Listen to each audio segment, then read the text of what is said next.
October 10th, 2025. I'm about to travel to another country with 20 other strangers. Normally, I would be extremely nervous, but this time, I felt excited. Maybe it was the fact that my good friend Eric would be taking this trip with me, or the fact that I was delusional because I was only on 3 hours of sleep. Our destination has been on my bucket list for a really long time. Nestled in the middle of Central America lies Costa Rica. Known for its breathtaking landscapes and incredible wildlife, it's one of the world's top travel destinations. But we didn't go just for the sights. We went to meet the locals and listen to their stories. What many people don't know is that Costa Rica is home to one of the world's rare blue zones. Regions where people often live long, healthy lives, sometimes reaching 100 years or more. And our goal was to uncover the secrets behind their remarkable longevity. We just landed in Costa Rica, and we were instantly hit by a wave of heat and humidity. It's so It hot, honestly dude. felt like stepping straight It's into the actually sun. so hot and humid. Right This is our away, bus. we met our tour guide Umberto and our driver The other seat is Anthony, available for you. and they whisked us off to our first stop, We're at our a first local stop. restaurant serving authentic Costa Rican cuisine. This was our very first taste of food here. We got the whole gang. The first thing that struck me was how fresh everything was. From the vibrant juices to the meals themselves, it all seemed like it had just come straight from a local fork. It's a big contrast to the US, where so much of what we eat is processed. I ended up ordering the casado, which literally means married. They call it that because the dish brings together lots of different ingredients, just like how a married man gets spoiled by his wife with variety. It was honestly so good and super filling. Just as we were finishing up, it started pouring rain out of nowhere. Makes sense though, after all, we're surrounded by rainforests. When we arrived at the hotel, we were greeted with even more fresh fruit drinks. I could definitely get used to this lifestyle. Later, we hung out by the pool for a lecture with Jorge, who is the founder and president of the Blue Zone Association in Nicoya Peninsula. During the lecture, we learned a lot about Costa Rica's Blue Zone and the many factors that contribute to longevity. But Jorge highlighted three main takeaways: eat healthy, stay active, and live a peaceful life. Alright, good morning guys. It's the first day officially in Costa Rica. So when people told me that Costa Ricans eat rice and beans with every single meal, I honestly thought they were messing with me. But there it was at the breakfast buffet. Rice and beans, fresh fruit, and other good stuff. And I gotta say, it's growing on me. Today was kind of a big deal. First time meeting some actual centenarians. But before that, we stopped at a daycare center. But not the kind with little kids running around. It was for older adults. I walked in and immediately realized these grandmas and grandpas were buzzing with energy. People were coloring, laughing, and the vibe was just happy. We got Eric trying to talk to the centenarians or the elderly. It's kind of funny, but he doesn't understand anything we're saying. I couldn't help but think about my own grandma. It made me wish that she had a community like this, instead of spending most of her days by herself. The place was awesome. They had their own garden and rocking chairs scattered everywhere if you needed a nap. It honestly felt more like a cozy house than anything. You could see how much of a community mattered here. Secret number one, find your people. Being surrounded by friends and feeling like you belong, it's something we all need, especially as we get older. Even after just 1 hour, I felt that happiness kind of rubbing off on me. After the center, Jorge invited us all to his house for lunch. Costa Rican hospitality is unreal. We're about to make some tortillas in this little hut. We bonded over rice and beans and tried making tortillas. Turns out I completely suck at making tortillas. It's way harder than it looks. Jorge's home was super open, kitchen outside, little farm in the back. It made me realize just how different life is here, and honestly how chill it felt. Alright, that's aside. Later, we got to visit our first centenarian. She welcomed us like we were family. At 101 years old, she was still out here doing chores and living her routine. Up with the sun, to bed with the sun. When we asked her what her favorite part of life was, she said the present moment.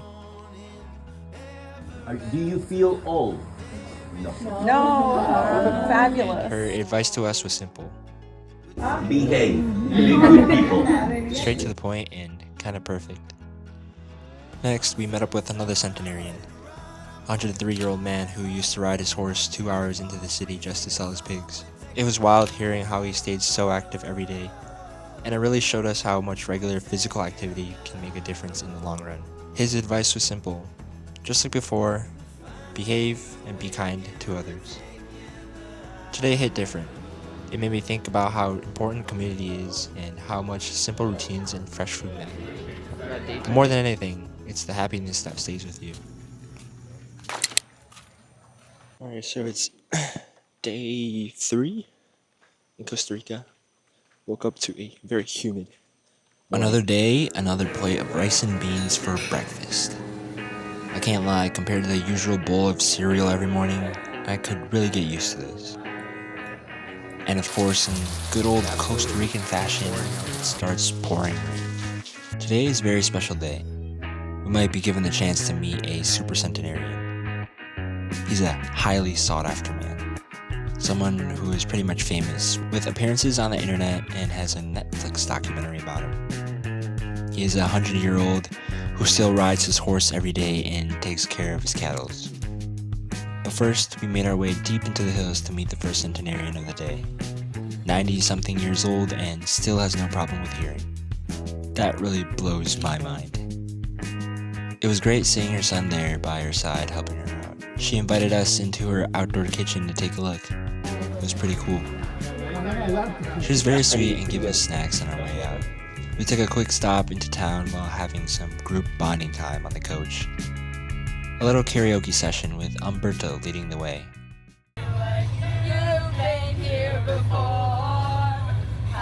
We stopped at lunch, which looked like somebody's home.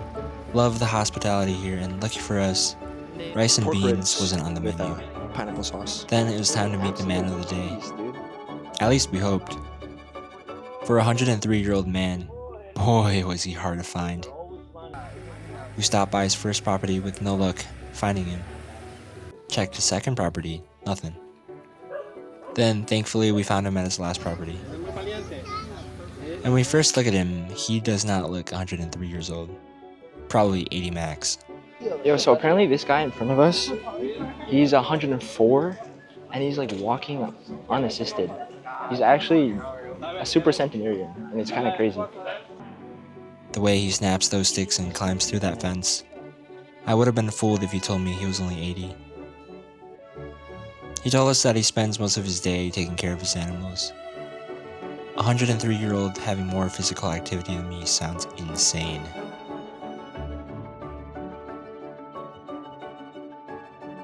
After meeting what seemed to be Superman, we headed into the nearby town to learn some traditional folklore dance.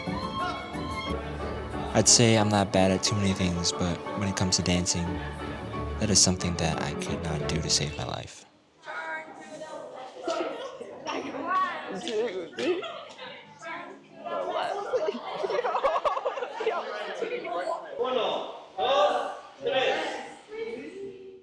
With the school part of the trip wrapped up, it was finally time to put everything we learned into action. Honestly, it felt like we'd built our own little community here. Everyone was super friendly, always up for a laugh, and just really fun to be around. Also, the food? Seriously fresh. Like you could taste the difference in every meal. Eating healthy here is almost effortless. And the best part? Zero stress. For the rest of the trip, I barely worried about anything. Costa Rica just has that chilled out vibe that makes you forget about all your usual problems.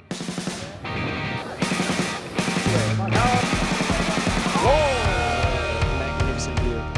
Take that picture from that frame. I'll put it in my pocket so that every day you're with me. I keep you close to my heart. Give me one more kiss before the boys arrive. Nashville to San Francisco is a hell of a drive, but don't worry, the Lord is good when the road is long, and we'll be back.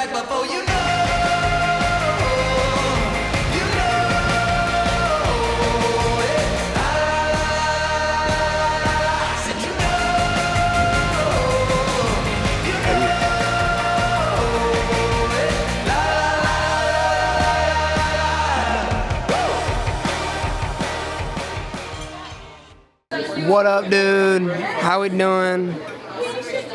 New shot dropped. Got the up close nose.